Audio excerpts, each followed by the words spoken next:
ಸ್ನೇಹಿತರೆ ನಮಸ್ಕಾರ, ನಾನು ರವೀಂದ್ರ ಜೋಶಿ. ನಿನ್ನೆ ದೇಶಾದ್ಯಂತ ರಾಮನವಮಿಯನ್ನು ಅತ್ಯಂತ ಸಂಭ್ರಮದಿಂದ ಸಡಗರದಿಂದ ಆಚರಿಸಲಾಯಿತು. ಸಂತೋಷದ ವಿಚಾರ ಏನಪ್ಪ ಅಂತಂದರೆ, ಎಲ್ಲಿಯೂ ದೊಡ್ಡ ಪ್ರಮಾಣದಲ್ಲಿ ಉದ್ವಿಗ್ನ ಸ್ಥಿತಿ ಎಲ್ಲಿಯೂ ನಿರ್ಮಾಣ ಆಗಲಿಲ್ಲ. ಎಲ್ಲಿಯೂ ಕೂಡ ಹಿಂದೂಗಳ ಮೇಲೆ ದೊಡ್ಡ ಮಟ್ಟದ ಯಾವಾಗಲೂ ಕಲ್ಲು ತೂರಾಟ ಎಲ್ಲ ನಡೀತಾ ಇತ್ತು. ಅಂಥದ್ದೊಂದು ಆತಂಕ ನಮ್ಮನ್ನು ಕಾಡ್ತಾ ಇತ್ತು. ಆ ರೀತಿಯದಾದಂಥ ಘಟನೆಗಳು ಸದ್ಯಕ್ಕೆ ಯಾವುವು ಬೆಳಕಿಗೆ ಬಂದಿಲ್ಲ. ಬಹಳ ಸಂತೋಷ ಏನಪ್ಪ ಅಂತಂದರೆ, 2024 ಜನವರಿ 22ಕ್ಕೆ ಅಯೋಧ್ಯೆಯಲ್ಲಿ ಶ್ರೀ ರಾಮನ ಪ್ರಾಣ ಪ್ರತಿಷ್ಠಾಪನೆ ಆಗಿತ್ತು. ಇದು ಎರಡನೆಯ ಉತ್ಸವ. ಅಯೋಧ್ಯೆಯಲ್ಲಿ ಬಂದಿರುವ ಜನಸಾಗರವನ್ನು ನೋಡಿದರೆ ದಿನದಿಂದ ದಿನಕ್ಕೆ ನಮ್ಮ ಜನರಿಗೆ ಭಕ್ತಿ ಇನ್ನು ಅತಿ ಹೆಚ್ಚು ಆವಿರ್ಭವಿಸ್ತಾ ಇದೆ ಅಂತ ನನಗೆ ಅನ್ನಿಸ್ತಾ ಇದೆ. ನೀವು ಕಾಶಿಗೆ ಹೋಗಿ ಯಾವಾಗಲೂ ಜನಸಂದಣಿ, ಪ್ರತಿಯೊಬ್ಬರು ಹಣೆಯ ಮೇಲೆ ಲಲಾಟದ ಮೇಲೆ ವಿಭೂತಿಯನ್ನು ಹಚ್ಕೊಂಡಿರ್ತಾರೆ, ಇಲ್ಲ ಅಷ್ಟಗಂಧವನ್ನು ಹಚ್ಕೊಂಡಿರ್ತಾರೆ, ಓಂ ಬರೆದಿರ್ತಾರೆ, ಹರಹರ ಮಹಾದೇವ್ ಅಂತ ಬರೆದಿರ್ತದೆ. ಗಂಗೆಯ ತಟಾಕಕ್ಕೆ ಹೋಗಿ ಲಕ್ಷಾಂತರ ಜನ ಭಕ್ತರಿರ್ತಾರೆ. ಅಯೋಧ್ಯೆಗೆ ಬನ್ನಿ, ಅಯೋಧ್ಯೆಯಲ್ಲಿ ಅಂತೂ ಜನ ರಾಶಿ. ಅಲ್ಲಿ ಆರೆಂಜ್ ಅಲರ್ಟನ್ನು ಘೋಷಿಸಲಾಗತ್ತೆ. ಎಲ್ಲಿಯೇ ಹೋಗಿ ಭಾರತ ದೇಶದಲ್ಲಿ ಯಾವ ದಕ್ಷಿಣ ಭಾರತೀಯರು ಆ ಕಡೆ ಹೋಗಲಿಕ್ಕೆ ಭಾಳಷ್ಟು ಹಿಂದೇಟು ಹಾಕ್ತಾಯಿದ್ರು. ಭಾಳಷ್ಟು ವರ್ಷಗಳ ಕಾಲ ನಾವು ನಮ್ಮ ದೇವಸ್ಥಾನಗಳಿಗೆ ಓಡಾಡ್ಕೊಂಡಿದ್ದೀವಿ, ಅಷ್ಟು ದೂರ ಎಲ್ಲ ಯಾರು ಹೋಗ್ತಾರೆ ಅಂತ. ಇವತ್ತು ಮೊದಲೇದಾಗಿ ಆಗಿರುವಂಥ ಭಾಳ ದೊಡ್ಡ ಬೆಳವಣಿಗೆ ಏನಪ್ಪ ಅಂದರೆ, ಸಾಮಾಜಿಕ ಜಾಲತಾಣಗಳಲ್ಲಿ ಎಲ್ಲವನ್ನು ವೀಕ್ಷಿಸಬಹುದಾದಂಥ ಒಂದು ಸೌಲಭ್ಯ. ಎರಡನೇದು, ಯಾವುದೂ ಇವತ್ತಿನ ಕಾಲದಲ್ಲಿ ದೂರ ಅಲ್ಲ, ಎಲ್ಲವೂ ನಮ್ಮ ಕೈಗೆ ನಿಲುಕುವ ಅಂತರದಲ್ಲಿದ್ದಾವೆ, ಕಾಶ್ಮೀರದಿಂದ ಹಿಡಿದು ಕನ್ಯಾಕುಮಾರಿವರೆಗೂ. ಈ ಬಾರಿಯೂ ಕೂಡ ಅಯೋಧ್ಯೆಯಲ್ಲಿ ಶ್ರೀರಾಮನ ಹಣೆಗೆ ಸೂರ್ಯನ ತಿಲಕ ಬಂದು ಮುಟ್ತೀವಿ. ಎಷ್ಟು ಅದ್ಭುತವಾದಂಥ, ರಮಣೀಯವಾದಂಥ, ಎಂಥ ದಿವ್ಯವಾದಂಥ ಆ ದೃಶ್ಯಾವಳಿ ಅಂದರೆ, ನಮಗೆ ಕಮ್ಯುನಿಟಿ ಸ್ಟ್ಯಾಂಡರ್ಡ್ ವಯಲೇಷನ್ ಅನ್ನುವಂಥ ಕಾರಣಕ್ಕೋಸ್ಕರ ಸಂಪೂರ್ಣ ವಿಡಿಯೋವನ್ನು ತಮಗೆ ತೋರಿಸ್ಲಿಕ್ಕೆ ಸಾಧ್ಯ ಆಗೋದಿಲ್ಲ. ಅಂಥ ಸುಂದರವಾದಂಥ ದಿವ್ಯವಾದಂಥ ದೃಶ್ಯ ಅದು. ಅಲ್ಲಿ ವಿಶೇಷ ಏನಪ್ಪ ಈ ಸಲ ಅಂದರೆ, ನನಗೆ ಭಾಳ ಮಜಾ ಅನಿಸಿದ್ದೇನೆಂದರೆ, ಯಾವ ಅಖಿಲೇಶ್ ಯಾದವ್ ಅಲ್ಲಿ ಅವಧೇಶ್ ಪ್ರಸಾದ್ಗೆ ಈತನೇ ಶ್ರೀರಾಮಚಂದ್ರ, ಈತನೇ ಅಯೋಧ್ಯಕ ರಾಜ ಅಂತ ಹೇಳ್ಕೊಂಡು ಆತ ರಾಹುಲ್ ಗಾಂಧಿ ಮೆರೆಸ್ತಾ ಇದ್ರು, ಪಲ್ಲಕ್ಕಿಲಿ ಇಟ್ಕೊಂಡು ಆತನನ್ನು ಎಲ್ಲ ಕಡೆ ಪ್ರೊಜೆಕ್ಟ್ ಮಾಡೋ ಕೆಲಸ ಮಾಡ್ತಾಯಿದ್ರು ಅಂತ ಅವಧೇಶ್ ಪ್ರಸಾದ್ ನಿನ್ನೆ ಅಯೋಧ್ಯೆ ಶ್ರೀರಾಮನ ಅಡಿಗೆ ಬಂದು ಶರಣಾದ. ನೋಡಿ ಹೆಂಗಿದೆ. ನಾನೇ ಅಯೋಧ್ಯೆಯ ರಾಜ ಅಂತ ಹೇಳ್ಕೊಂಡಂಥ ವ್ಯಕ್ತಿ ಈತ. ಯಾವಾಗ ಅಖಿಲೇಶ್ ಯಾದವ್ ರಾಹುಲ್ ಗಾಂಧಿ ಈತನನ್ನು ಮುಂದೆ ಕರೆದು ಅಯೋಧ್ಯಕ ರಾಜ ಅವಧೇಶ್ ಪ್ರಸಾದ್ ಅಂತ ಹೇಳ್ತಾರೋ, ಆವಾಗೆಲ್ಲ ಈತ ಏನು ಕಾಲರ್ ಆರಿಸ್ಕೊಂಡು ಕೆಂಪು ಟೊಪ್ಪಿಗೆ ಹಾಕ್ಕೊಂಡು ಈತನ ಅಟಾಟೋಪ ನೋಡಬೇಕಾಗಿತ್ತು. ತಾನೇ ಅಯೋಧ್ಯೆಯ ರಾಜ ಅನ್ನೋ ರೀತಿಯಲ್ಲಿ ತನ್ನನ್ನು ತಾನು ತೋರ್ಪಡಿಸ್ಕೋತಾ ಇದ್ದ. ಈಗ ಬಂದು ರಾಮನಿಗೆ ಶರಣಾಗಿದ್ದಾನೆ. ನನಗೆ ನೆನಪಾಗೋದು ರಾಮಾಯಣದ ಒಂದು ದೃಶ್ಯ ಏನಂತಂದರೆ, ವಿಭೀಷಣ ಶ್ರೀರಾಮಚಂದ್ರನ ಹತ್ರ ಬರ್ತಾನೆ. ಅವಾಗ ಸುಗ್ರೀವ ಹೇಳ್ತಾನೆ, ರಾವಣನಿಂದ ಬಂದಿರುವಂಥ, ರಾವಣನ ಪಾಳೆಯದಿಂದ ಬಂದಿರುವಂಥ ವ್ಯಕ್ತಿ, ಈತನ ಬಗ್ಗೆ ನಾವು ಅನುಮಾನ ಪಡಬೇಕು ವಿನಃ ಈತನನ್ನು ಒಮ್ಮೆಲೆ ನಮ್ಮ ಶರಣಾದ ತಕ್ಷಣ ನಮ್ಮ ಬಳಿ ಸೇರಿಸ್ಕೋಬಾರ್ದಲ್ವ ಶ್ರೀರಾಮಚಂದ್ರ ಅಂತ ಕೇಳ್ತಾನೆ. ಆವಾಗ ಶ್ರೀರಾಮಚಂದ್ರ ಒಂದು ಮಾತು ಹೇಳ್ತಾನೆ, ಯಾವ ವ್ಯಕ್ತಿ ಶರಣಾಗಿ ಬಂದಿದ್ದಾನೋ ಆತನ ಬಗ್ಗೆ ಅನುಮಾನ ಪಡಬಾರ್ದು ಅಂತ. ಅದು ಕಾಲ ತ್ರೇತಾಯುಗದ ಕಾಲ, ಆದರೆ ನಾವು ಈ ಕಲಿಯುಗದಲ್ಲಿದ್ದೀವಿ. ಯಾವ ವ್ಯಕ್ತಿ ಯಾವ ಕಾರಣಕ್ಕೆ ಬಂದು ನಮ್ಮ ಶರಣಾಗಿರ್ತಾರೆ ಅನ್ನೋದ್ರ ಬಗ್ಗೆ ನಾವು ಆಲೋಚನೆ ಮಾಡಬೇಕಾದಂಥ ಅನಿವಾರ್ಯತೆ ಇದ್ದೇ ಇರುತ್ತೆ. ಹೀಗಾಗಿ ಅವಧೇಶ್ ಪ್ರಸಾದ್ ಬಂದದ್ದನ್ನು ಭಾಳ ದೊಡ್ಡದಾದಂಥ ಹಿರಿಮೆ, ನಮಗೆ ಹಿಂದೂಗಳಿಗೆ ಭಾಳ ದೊಡ್ಡ ವಿಷಯ ಅಂತ ನಾವು ಅನ್ಕೋಬಾರ್ದು. ಅದರ ಹಿಂದೆ ಬೇರೆ ಏನೋ ಉದ್ದೇಶ ಇದ್ದೇ ಇರುತ್ತೆ. ಈತನನ್ನು ಮಾಧ್ಯಮದವರು ಪ್ರಶ್ನೆ ಕೇಳಿದ್ರು, ಅಲ್ಲ ನೀವು ಪ್ರಾಣ ಪ್ರತಿಷ್ಠಾಪನಾ ಸಮಯಕ್ಕೂ ಬರಲಿಲ್ಲ, ಆಮೇಲೆ ಅಯೋಧ್ಯೆ ರಾಮಚಂದ್ರನ ದರ್ಶನಕ್ಕೆ ಯಾವತ್ತೂ ಬರಲಿಲ್ಲ, ನಿಮ್ಮ ನಾಯಕರು ಕೂಡ ಅಖಿಲೇಶ್ ಯಾದವ್ ಯಾವತ್ತೂ ಬರಲಿಲ್ಲ, ಈಗ ಇದ್ದಕ್ಕಿದ್ದಂಗೆ ಬಂದುಬಿಟ್ಟಿದ್ದೀರಲ್ಲ. ಇಲ್ಲ, ನಮ್ಮ ಇಡೀ ಕುಟುಂಬ ನಾವು ಶ್ರೀರಾಮಚಂದ್ರನ ಭಕ್ತರು. ನಾವು ನಮ್ಮ ಮನೇಲಿ ಎಲ್ಲರದ್ದು ರಾಮಚಂದ್ರನ ಕುಟುಂಬದ ಹೆಸರುಗಳನ್ನೇ ನಾವೆಲ್ಲ ಇಟ್ಕೊಂಡಿರೋದು. ನಾನು ಇಲ್ಲಿಯ ನಿವಾಸಿ ಕೂಡ, ಸಾಕೇತ್ ನಗರ ಅಂತ ಹೇಳೋದು, ಸಾಕೇತ್ ನಗರದ ನಿವಾಸಿ. ಅಯೋಧ್ಯೆ ವಿಶೇಷ ಏನಂದರೆ, ನಿಮಗೆ ಅಲ್ಲಿ ಎಲ್ಲದಕ್ಕೂ ಜಿ ಅಂತ ಅಯೋಧ್ಯಾಜಿ ಅಂತ ಕರೀತಾರೆ, ಅಯೋಧ್ಯೆ ಅಂತ ಹೇಳಲ್ಲ ಅವರು. ಅಯೋಧ್ಯೆ ಅನ್ನೋದು ಅದು ಏಕವಚನ ಅಂತ ಪರಿಭಾವಿಸ್ತಾರೆ, ಅಷ್ಟು ಭಕ್ತಿಯ ಪರಾಕಾಷ್ಠೆಯಲ್ಲಿ. ಅಯೋಧ್ಯಾಜಿಗೆ ಪಾಸ್ ಆಯ ಹುಮ್ ಅಂತ ಹೇಳ್ತಾನೆ. ಸಾಕೇತ್ ನಗರದವನು ನಾನು ಇಲ್ಲಿಯವನೇ, ನಾನು ಶ್ರೀರಾಮಚಂದ್ರನ ದರ್ಶನಕ್ಕೆ ಬರದೇ ಇರೋಕ್ಕೆ ಸಾಧ್ಯವೇ ಇಲ್ಲ, ನೋಡಿ ನನ್ನ ಇಡೀ ಕುಟುಂಬ ಬಂದಿದೆ, ಹಾಗಾದ್ರೆ ನಿಮ್ಮ ಅಖಿಲೇಶ್ ಯಾದವ್ ಯಾವಾಗ ಬರ್ತಾರೆ ಅಂತ ಒಬ್ಬ ಅಲ್ಲಿ ಮಧ್ಯೆ ಕೇಳ್ತಾನೆ. ನಿಮ್ಮ ನಾಯಕರು ಯಾವಾಗ ಬರ್ತಾರೆ ಅಂತ. ಯಾಕೆಂದರೆ ಇವರು ಯಾರೂ ಕೂಡ ರಾಮ ಮಂದಿರದ ಪ್ರಾಣ ಪ್ರತಿಷ್ಠಾಪನಾ ಸಮಯಕ್ಕೆ ಹೋದವರಲ್ಲ. ಇವರು ಅಖಿಲೇಶ್ ಯಾದವ್ ಹೋಗಿಲ್ಲ, ಪ್ರಿಯಾಂಕಾ ವಾಡ್ರಾ ಹೋಗಲಿಲ್ಲ, ಸೋನಿಯಾ ಗಾಂಧಿ ಹೋಗಲಿಲ್ಲ, ರಾಹುಲ್ ಗಾಂಧಿ ಹೋಗಲಿಲ್ಲ. ಅಷ್ಟೇ ಅಲ್ಲ, ಅದ್ರ ಬಗ್ಗೆ ಕಟಕಿ ಆಡಿದಂಥ ಜನ.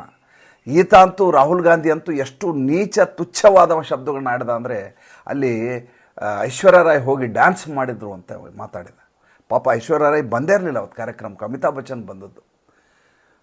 ಇದು ಕೇವಲ ಮೇಲ್ವರ್ಗದವರದ್ದು ಒಂದು ಜಾತ್ರೆ ಇದು ಅಂತ ಈತ ಬಿಂಬಿಸೋ ಪ್ರಯತ್ನ ಮಾಡಿದರು ರಾಹುಲ್ ಗಾಂಧಿ.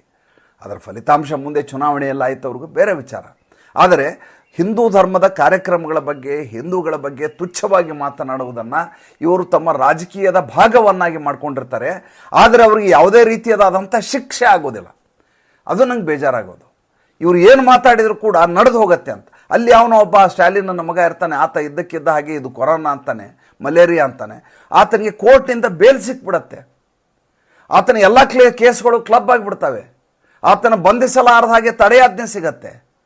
ಬೇರೆ ಯಾವುದೇ ಧರ್ಮದಲ್ಲಿ ಈ ರೀತಿ ಮಾತನಾಡಿದರೆ ಈ ದೇಶದ ಕಾನೂನು ಆತನನ್ನು ಬಿಡುತ್ತಾ ಒದ್ದು ಒಳಗಡೆ ಆಗ್ತದೆ. ಅಷ್ಟೇ ಅಲ್ಲ, ಇವತ್ತಿನವರೆಗೂ ನೂಪುರ್ ಶರ್ಮಾ ಹೊರಗಡೆ ಓಡಾಡ್ಲಿಕ್ಕೆ ಸಾಧ್ಯ ಆಗ್ತಾ ಇಲ್ಲ. ಆಕೆ ಒಂದೇ ಒಂದು ಕೆಟ್ಟ ಶಬ್ದವನ್ನು, ತುಚ್ಛ ಶಬ್ದವನ್ನು ಮಾತಾಡಿರಲಿಲ್ಲ. ಯಾವ ವಿಷಯ ಇದೆಯೋ ಅದನ್ನು ಯಥಾವತ್ತಾಗಿ ಅವತ್ತಿನ ದಿವಸ ಟೈಮ್ಸ್ ನೌನಲ್ಲಿ ಹೇಳಿದ್ದು. ಆದರೆ ಇವತ್ತಿಗೂ ಅದರ ಶಿಕ್ಷೆಯನ್ನು ಅನುಭವಿಸ್ತಾ ಇದ್ದಾರೆ. ಆದರೆ ಇವರಿಗೆ, ರಾಜಕಾರಣಿಗಳಿಗೆ ಯಾವುದೇ ಶಿಕ್ಷೆ ಇರೋದಿಲ್ಲ. ನೋಡಿ, ಅಯೋಧ್ಯೆ ರಾಮ ಮಂದಿರದ ವಿಚಾರ ಇದೆಯಲ್ಲ, ಅದು ಹೇಗೆ ಹಿಂದೂ ಧರ್ಮದ ಪುನರುಜ್ಜೀವನಕ್ಕೆ ಕಾರಣೀಭೂತ ಆಯ್ತು ಅಂದ್ರೆ ನಾವು ಅದಕ್ಕೆ 1992ರಿಂದ ಹೋಗ್ಬೇಕು.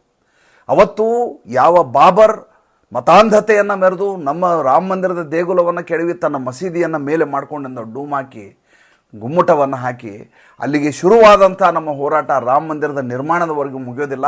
ರಾಮ ಮಂದಿರ ಅಷ್ಟೇ ಆಗೋದಿಲ್ಲ, ಅದರ ಜೊತೆಗೆ ಅಲ್ಲಿ ಕಾಶಿ ವಿಶ್ವನಾಥ ಕಾರಿಡಾರ್ ಆಗತ್ತೆ, ಮಥುರಾ ಪ್ರಕರಣಕ್ಕೆ ಜೀವ ಬರುತ್ತೆ, ಬೃಂದಾವನದಲ್ಲಿ ದೇವಸ್ಥಾನ ಕೇಶವ ಮಂದಿರದ ವಿಷಯಕ್ಕೆ ಬರುತ್ತೆ. ಹೀಗೆ ದೇಶಾದ್ಯಂತ ಹಿಂದುತ್ವ ನಮ್ಮ ಅಸ್ಮಿತೆಯನ್ನು ನಾವು ಉಳಿಸಿಕೊಳ್ಳಲಿಕ್ಕೆ ರಾಮ ಮಂದಿರ ಒಂದು ಅಡಿಗಲ್ಲಾಗತ್ತೆ. ರಾಮ ಮಂದಿರದ ಒಂದು ಮಂದಿರ ಕಟ್ಟಿದ್ದು ಏನು ದೊಡ್ಡ ವಿಷಯ ಅಂತ ಎಲ್ಲರೂ ಹೇಳಿಬಿಡ್ಬೋದು. ಯಾವ ದೊಡ್ಡ ಕೆಲಸ ಮಾಡಿದ್ದಾರೆ, ಕೋರ್ಟಿಂದ ಆರ್ಡರ್ ಆಗಿದೆ, ಅವ್ರಿಗೆ ಆ ಕಡೆ ಮಸೀದಿ ಕಟ್ಕೊಳ್ಳಿಕ್ಕೆ ಜಾಗ ಕೊಟ್ಟರು, ಈ ಹಿಂದೂಗಳಿಗೆ ದೇವಸ್ಥಾನ ಕಟ್ಟಲಿಕ್ಕೆ ಜಾಗ ಕೊಟ್ಟರು, ಹಿಂದೂಗಳ ದುಡ್ಡು ಎಲ್ಲರೂ ಕೊಟ್ಟರು, ದಾನ ಕೊಟ್ಟರು, ಏನೋ ರಾಷ್ಟ್ರೀಯ ಸ್ವಯಂ ಸೇವಕ ಸಂಘ, ವಿಶ್ವ ಹಿಂದೂ ಪರಿಷತ್ತು ಟ್ರಸ್ಟ್ ಮಾಡಿ ಒಂದು ದೇವಸ್ಥಾನ ಕಟ್ಟಿದ್ದಾರೆ. ಅದರಲ್ಲಿ ಏನು ದೊಡ್ಡ ಹಿರಿಮೆ ಇದೆ? ಅಲ್ಲ. ಅದು ಕೇವಲ ಒಂದು ಕಟ್ಟಡವಲ್ಲ, ಅದು ಕೇವಲ ಒಂದು ಮಂದಿರವಲ್ಲ, ಅದು ಕೇವಲ ಒಂದು ದೇವಸ್ಥಾನವಲ್ಲ.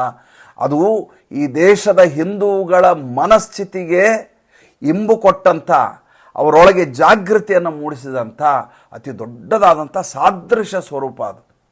ನೋಡಿ, ರಾಮನ್ನ ನಾವು ವಿಶೇಷ ಅಂತ ಯಾಕೆ ಕರಿತೀವಿ? ಯಾಕೆ ವಿಶೇಷ ಅಂತ ಕರಿತೀವಿ ಅಂದರೆ, ಅವತ್ತು ಸಂವಿಧಾನವನ್ನು ಬರೆದ ಸಂದರ್ಭದಲ್ಲಿ ಎಲ್ಲಿ ಫಂಡಮೆಂಟಲ್ ರೈಟ್ಸ್ ಅಂತ ಒಂದು ಚಾಪ್ಟರ್ ಬರ್ತದೆ. ಆ ಫಂಡಮೆಂಟಲ್ ರೈಟ್ ಚಾಪ್ಟರ್ನಲ್ಲಿ ಒಂದು ಫೋಟೋ ಹಾಕಿದ್ದಾರೆ ರೀ. ಆ ಫೋಟೋ ನಿಮ್ಗೆ ಭಾಳಷ್ಟು ಸಲ ತೋರಿಸಿ, ನಾನು ಮತ್ತೆ ಇವತ್ತು ತೋರಿಸ್ಲಿಕ್ಕೆ ನಮ್ಮ ಗ್ರಾಫಿಕ್ ಡಿಸೈನರ್ಗೆ ಹೇಳ್ತೇನೆ. ರಾವಣನನ್ನು ವಧೆ ಮಾಡಿ ರಾಮ, ಲಕ್ಷ್ಮಣ, ಸೀತೆ ವಾಪಸ್ ಅಯೋಧ್ಯೆಗೆ ಬರ್ತಾ ಇರುವಂಥ ರೇಖಾಚಿತ್ರವನ್ನು ಅಲ್ಲಿ ಫಂಡಮೆಂಟಲ್ ರೈಟಲ್ಲಿ ಹಾಕಿದ್ದಾರೆ. Directive principle of state policy ಅಂತ ಅಂತಾರೆ. ಅಂದರೆ ರಾಜ್ಯವನ್ನು ನಡೆಸಲಿಕ್ಕೆ ಮಾರ್ಗದರ್ಶಿ ಸೂತ್ರ ಅಂತೇನಿದೆ, ಡೈರೆಕ್ಟಿವ್ ಪ್ರಿನ್ಸಿಪಲ್, ನಿರ್ದೇಶನಗಳು ಅಂತೇನಿದ್ದಾವೆ, ಅದರಲ್ಲಿ 22 ಚಿತ್ರಗಳನ್ನು ಒಟ್ಟು ಇಡೀ ಸಂವಿಧಾನದ ಪುಸ್ತಕದಲ್ಲಿ ನಮ್ಮ ಹಿಂದೂ ಧರ್ಮದ ಚಿತ್ರಗಳಿದ್ದಾವೆ.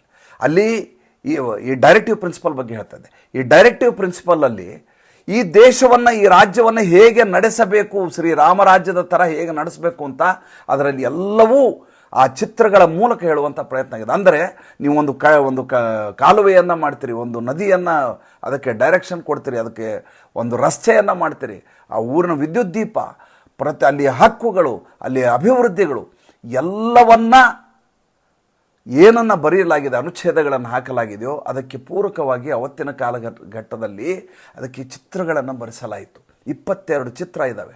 ಅದರಲ್ಲಿ ನ್ಯಾಯಕ್ಕೆ ಹೆಸರಾದಂಥವನು ರಾಜ ವಿಕ್ರಮಾದಿತ್ಯನ ಚಿತ್ರ ಇದೆ, ಈಶ್ವರನ ಚಿತ್ರ ಇದೆ, ಆತನ ತಲೆಯಿಂದ ಹರಿಯುವಂಥ ಗಂಗೆಯ ಚಿತ್ರ ಇದೆ, ಶಿವಾಜಿಯ ಚಿತ್ರ ಇದೆ. ಇವತ್ತೆಲ್ಲ ಮಾತಾಡ್ತಾ ಇದ್ದಾರಲ್ಲ ಇವರು, ಆ ಶಿವಾಜಿಯ ಚಿತ್ರ ಇದೆ, ನೇತಾಜಿ ಸುಭಾಷ್ ಚಂದ್ರ ಬೋಸ್ ಚಿತ್ರ ಇದೆ. ನೋಡಿ, ಕಾಂಗ್ರೆಸ್ನವರು ಯಾವ್ಯಾವುದನ್ನು ಮುಚ್ಚಿ ಹಾಕಬೇಕು, ಯಾವುದು ಇರಬಾರ್ದು ಅಂತ ಪ್ರಯತ್ನ ಮಾಡಿದ್ರು, ಅದೆಲ್ಲವೂ ಅವತ್ತಿನ ಕಾಲಘಟ್ಟದಲ್ಲಿ ಸ್ವತಃ ಡಾಕ್ಟರ್ ಬಾಬಾ ಸಾಹೇಬ್ ಅಂಬೇಡ್ಕರ್ ಅವರ ನೇತೃತ್ವದಲ್ಲಿ ನಡೆದಂಥ ಸಂವಿಧಾನದ ಏನು ಕಾನ್ಸ್ಟಿಟ್ಯೂಯೆಂಟ್ ಅಸೆಂಬ್ಲಿ ಇದೆ ಅದರಲ್ಲಿ ಇವೆಲ್ಲವನ್ನು ಅಡಕಗೊಳಿಸಲಾಯಿತು. ಮುಂದೆ 1970ರಲ್ಲಿ ಇಂದಿರಾ ಗಾಂಧಿ ಆ ಎಲ್ಲ ಚಿತ್ರಗಳನ್ನ ತೆಗೆಸಾಕ್ತಾರೆ. ದುರಂತ ನೋಡ್ರಿ ಹೆಂಗಿದೆ. 22 ಚಿತ್ರಗಳು. ಹಠ ಮಾಡಿ ಜವಾಹರ್ಲಾಲ್ ನೆಹರು ಟಿಪ್ಪು ಸುಲ್ತಾನ್ನ ಚಿತ್ರ ಹಾಕಿಸ್ತಾರೆ ಅದರಲ್ಲಿ. ಎಲ್ಲಾದರೂ ಉಂಟೇನ್ರಿ? ಆಮೇಲೆ ಇದನ್ನು ಮೊನ್ನೆ ಉಲ್ಲೇಖ ಮಾಡಲಾಯಿತು, ರಾಧಾಕೃಷ್ಣನ್ ಅವರು ಉಲ್ಲೇಖ ಮಾಡ್ತಾರೆ ನಮ್ಮ ರಾಜ್ಯಸಭೆಯಲ್ಲಿ ಮಾಡಿದಾಗ. ಜಗದೀಪ್ ಧನ್ಖಡ್ ಅವರು ಮೊದಲು ಮೂಲ ಪ್ರತಿಯಲ್ಲಿ ಯಾವ ಚಿತ್ರಗಳಿದಾವೆ ಆ ಎಲ್ಲ ಚಿತ್ರಗಳು ಇನ್ನು ಮುಂದೆ ಪ್ರಕಟಗೊಳ್ಳುವ ಎಲ್ಲ ಸಂವಿಧಾನದ ಪುಸ್ತಕಗಳಲ್ಲಿ ಆ ಚಿತ್ರ ಇರಬೇಕು ಅಂತ ಸ್ಪಷ್ಟವಾಗಿ ನಿರ್ದೇಶನವನ್ನು ನೀಡಿದರು ಉಪರಾಷ್ಟ್ರಪತಿ ಜಗದೀಪ್ ಧನ್ಖಡ್ ಅವರು. ಅವ್ರಿಗೆ ನಾವು ಯಾವತ್ತೂ ಚಿರಋಣಿಯಾಗಿರಬೇಕು. ಯಾವಾಗ ಇದು ಉಲ್ಲೇಖ ಆಯಿತು, ರಾಧಾಕೃಷ್ಣ ದಾಸ್ ಅವರು ಉಲ್ಲೇಖ ಮಾಡಿದರು, ಈ ರೀತಿ ಈಗ ಪ್ರಿಂಟ್ ಆಗ್ತಾ ಇರುವಂಥ ಸಂವಿಧಾನ ಪುಸ್ತಕದಲ್ಲಿ ಮೂಲ ಚಿತ್ರಗಳೇ ಇಲ್ಲ, ಎಲ್ಲವನ್ನು ತೆಗೆದು ಹಾಕಿಬಿಟ್ಟಿದ್ದಾರೆ, ಈಗ ಬರ್ತಾ ಇರೋ ಪುಸ್ತಕ ಎಲ್ಲ ಎಡಿಟೆಡ್ ಇದೆ, ಮೂಲ ಗ್ರಂಥ ಹೇಗಿದೆ, ಮೂಲ ಸ್ವರೂಪ ಏನಿದೆ ಸಂವಿಧಾನದ್ದು ಅದೇ ರೀತಿ ಪ್ರಿಂಟ್ ಆಗುವ ಹಾಗೆ ಒಂದು ನಿರ್ದೇಶನ ಕೊಡಬೇಕು ಅಂತ ಹೇಳಿದಾಗ ಕಾಂಗ್ರೆಸ್ಸಿನ ಮಲ್ಲಿಕಾರ್ಜುನ ಮುತ್ಯಾನಿಂದ ಹಿಡಿದು ಎಲ್ಲರೂ ವಾಕೌಟ್ ಮಾಡಿದರು, ಸಭಾತ್ಯಾಗ ಮಾಡಿದರು. ಕಾರಣ ಏನಂತ ಹೇಳಿದ್ರು, ಇದು ಅಂಬೇಡ್ಕರ್ ಅವರಿಗೆ ಅವಮಾನ. ಅಲ್ಲ ರೀ, ಅಂಬೇಡ್ಕರ್ ಅವರೇ ಅವರ ನೇತೃತ್ವದ ಕಮಿಟಿಯಲ್ಲಿಯೇ ಪಾಸ್ ಆಗಿ ಹಾಕಿರೋ ಚಿತ್ರಗಳು, ಅವರು ಸ್ವತಃ ಕಾನೂನು ಸಚಿವರಾಗಿದ್ದಂಥ ಸಂದರ್ಭದಲ್ಲಿದ್ದಂಥ ಚಿತ್ರಗಳು, ಅವಾಗಿದ್ದಂಥ ಮೂಲ ಪ್ರತಿಯ ಚಿತ್ರಗಳನ್ನು ನೀವು ಕಿತ್ತಿ ಬಿಸಾಕಿದಿರಿ, ವಾಪಸ್ ಅದನ್ನು ಸೇರಿಸಿ ಮೂಲ ಸ್ವರೂಪಕ್ಕೆ ತರಬೇಕು ಅಂತ ಉಪರಾಷ್ಟ್ರಪತಿ ಹೇಳಿದರೆ ಇದಕ್ಕೆ ಬಾಬಾ ಸಾಹೇಬ್ ಅಂಬೇಡ್ಕರ್ ಅವ್ರಿಗೆ ಅವಮಾನ ಅಂತ ಸುಳ್ಳು ಹೇಳಿ ವಾಕೌಟ್ ಮಾಡ್ತೀರಿ ಅಂದರೆ ನಿಮ್ಮಂಥ ಶಬ್ದ ಇಲ್ಲ ನನ್ನ ಹತ್ರ, ಬೇಡ ಆ ಶಬ್ದ ಹೇಳೋದು ಬೇಡ. ಯಾಕಂದರೆ ಎಷ್ಟು ಸಾಧ್ಯವೋ ಅಷ್ಟು ಸಂಯಮದಿಂದ ಇರಲಿಕ್ಕೆ ಪ್ರಯತ್ನ ಮಾಡಬೇಕು ನಾವು. ಸಾರ್ವಜನಿಕ ಜೀವನದಲ್ಲಿ ಮಾತಾಡುವ ಸಂದರ್ಭದಲ್ಲಿ ಅಸಹ್ಯವಾದಂಥ ಅಪಶಬ್ದಗಳನ್ನು ಮಾತಾಡಬಾರ್ದು ಅಂತ. ನೀವು ಯುರೋಪಿನ ಯಾತ್ರೆಗಳು ಹೋಗ್ತಾರೆ, ಭಾರತ ದಾಟ್ಕೊಂಡು ಹೋಗ್ತಿರ್ತಾರೆ, ಭಾರತವನ್ನು ದಾಟ್ಕೊಂಡು ಯಾವ ಜಾಗಕ್ಕೆ ನೀವು ಹೋಗ್ಬೇಕು ಅಂತ ಕೇಳಿದಾಗ ಅಯೋಧ್ಯೆಗೆ ಹೋಗ್ಬೇಕು ಅಂತ ಹೇಳ್ತಾರೆ. ಇವತ್ತಿಗೂ ಥೈಲ್ಯಾಂಡಿನ ರಾಜನಿಗೆ ರಾಮ ಅಂತ ಕರೀತಾರೆ. ರಾಮ 10 ಇರೋದು, ರಾಮ 1ರಿಂದ ಹಿಡಿದು ರಾಮ 1 2 3 4 5 6 7 8 9 10. ಥೈಲ್ಯಾಂಡಿನ ಮೂಲ ಹೆಸರು ಏನು ಭಾಳಷ್ಟು ಜನರಿಗೆ ಗೊತ್ತಿಲ್ಲ. ಅಯೋಧ್ಯ ಅಂತ ಅದ್ರ ಹೆಸರು. ಅವರು ಅಯೋಧ್ಯ ಅಂತ ಕರೆಯಲ್ಲ, ಅಯುತಾಯ ಅಂತ ಕರೀತಾರೆ. ಅಯುತಾಯ ಅಂತ ಅದ್ರ ಹೆಸರು. ರಾಮಾಯಣ ಅಲ್ಲಿಯ ಮಹಾಕಾವ್ಯ. ಅವ್ರ ಮುಂದೆ ಅಲ್ಲಿಯ ರಾಜ ಬೌದ್ಧ ಧರ್ಮಕ್ಕೆ ಮತಾಂತರ ಆದರೂ ಕೂಡ ಹಿಂದೂ ಧರ್ಮದ ರೀತಿ ರಿವಾಜುಗಳನ್ನು ಸಂಪ್ರದಾಯಗಳನ್ನು ಪೂಜೆ ಪುನಸ್ಕಾರಗಳನ್ನು ಈಗಲೂ ಹಾಗೆ ಉಳಿಸ್ಕೊಂಡಿದ್ದಾರೆ ಅವರು. ಇವತ್ತಿಗೂ ಅಲ್ಲಿಯ ರಾಮಾಯಣದ ಪ್ರಹಸನ ನಡೀತದೆ, ಅಲ್ಲಿ ನಾಟಕ ನಡೀತದೆ. ಭಾಳಷ್ಟು ಜನರಿಗೆ ಗೊತ್ತಿಲ್ಲ. ಹೆಸರುಗಳು ಅಲ್ಪ ಸ್ವಲ್ಪ ಬದಲಾವಣೆ ಮಾಡಿದ್ದಾರೆ, ಅವ್ರ ಭಾಷೆಗೆ ತಕ್ಕ ಹಾಗೆ ಮಾಡ್ಕೊಂಡಿದ್ದಾರೆ. ಅದರ ರಾಮಾಯಣ ಇವತ್ತಿಗೂ ಅಲ್ಲಿ ಪೂಜನೀಯವಾದಂಥ ಗ್ರಂಥ. ನಮ್ಮ ದೇಶದಲ್ಲಿ ಆತನನ್ನು ಕಾಲ್ಪನಿಕ ವ್ಯಕ್ತಿ ಅಂತ ನಮ್ಮ ಕಾಂಗ್ರೆಸ್ನವರು ಕೋರ್ಟಿನಲ್ಲಿ ಅಫಿಡವಿಟ್ ಕೊಡ್ತಾರೆ. ರಾಮ ಒಬ್ಬ ಕಾಲ್ಪನಿಕ ವ್ಯಕ್ತಿ, ರಾಮ ಸೇತು ಇದನ್ನು ಕೆಡವಿ ಹಾಕಿಬಿಡಬೇಕು. ಯಾಕೆ ಕೆಡವಿ ಹಾಕಬೇಕು ಅಂದರೆ ಟ್ರೇನು ಹಡಗು ಹೋಗ್ಲಿಕ್ಕೆ ಆಗಲ್ಲ, ಅದಕ್ಕೆ ಕೆಡವಿಬಿಡ್ಬೇಕು. ಯಾವುದು ತ್ರೇತಾಯುಗದಿಂದ ಇವತ್ತವರೆಗೂ ತನ್ನ ಅಸ್ತಿತ್ವವನ್ನು ಹೇಳ್ಕೊತಾ ಇದೆ. ಇವತ್ತು ಭಾಳ ಖುಷಿಯಾಗಿದ್ದು ಅದೇ ನನಗೆ. ನರೇಂದ್ರ ಮೋದಿಯವರು ಶ್ರೀಲಂಕಾದಿಂದ ಪಾಸ್ ಆಗ್ತಾಯಿದ್ರು ತಮ್ಮ ವಿಶೇಷ ವಿಮಾನದಲ್ಲಿ. ಕಿಟಕಿಯಲ್ಲಿ ನೋಡ್ತಾರೆ, ಕೆಳಗಡೆ ರಾಮ ಸೇತು ಕಾಣುತ್ತೆ. ಸುಂದರವಾದಂಥ ವಿಹಂಗಮ ದೃಶ್ಯ ಅದು, ಪಕ್ಷಿ ನೋಟ ಮೇಲಿಂದ. ಅದನ್ನು ಟ್ವೀಟ್ ಮಾಡಿದ್ದಾರೆ, ನಾನು ರಾಮ ಸೇತು ಮೇಲೆ ಹಾಸಿ ಹೋಗ್ತಾ ಇದ್ದೀನಿ.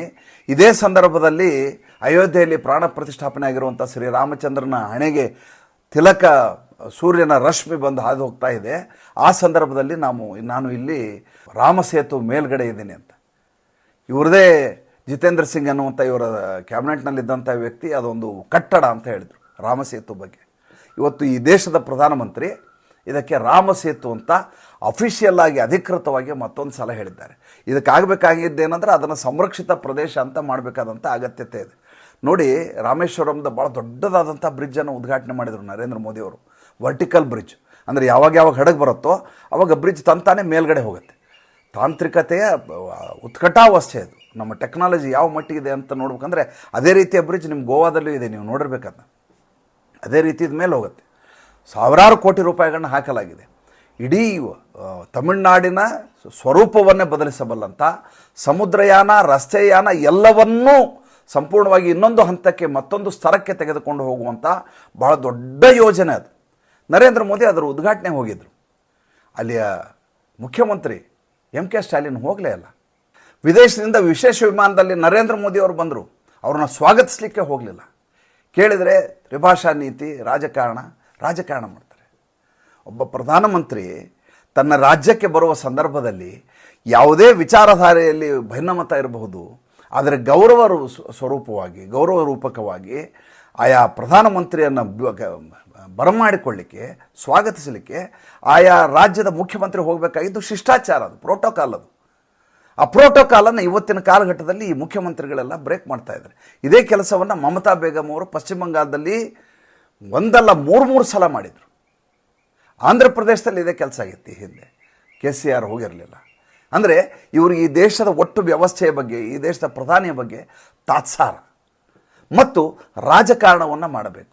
ತನ್ನ ರಾಜ್ಯದಲ್ಲಿ ನಡೆಯುವಂಥ ಅಭಿವೃದ್ಧಿ ಕೆಲಸದ ಕುರಿತು ಇಂಥದ್ದೊಂದು ಕೆಲಸ ಆಗಿದೆ, ಬೇರೆ ಯೋಜನೆಗಳೆಲ್ಲ ಆಗಲಿಕ್ಕೆ ನಾವು ಅವ್ರ ಜೊತೆ ಒಳ್ಳೆಯ ಸೌಹಾರ್ದತೆಯನ್ನು ಉಳಿಸ್ಕೋಬೇಕು ಅನ್ನುವಂಥ ಕನಿಷ್ಠ ಜನಪ್ರಜ್ಞೆಯನ್ನು ಕೂಡ ಇಲ್ಲ, ಸಾಮಾಜಿಕ ಪ್ರಜ್ಞೆ ಕೂಡ ಇರಲಾರದಂಥ ರಾಜಕಾರಣಿಗಳಿವತ್ತು.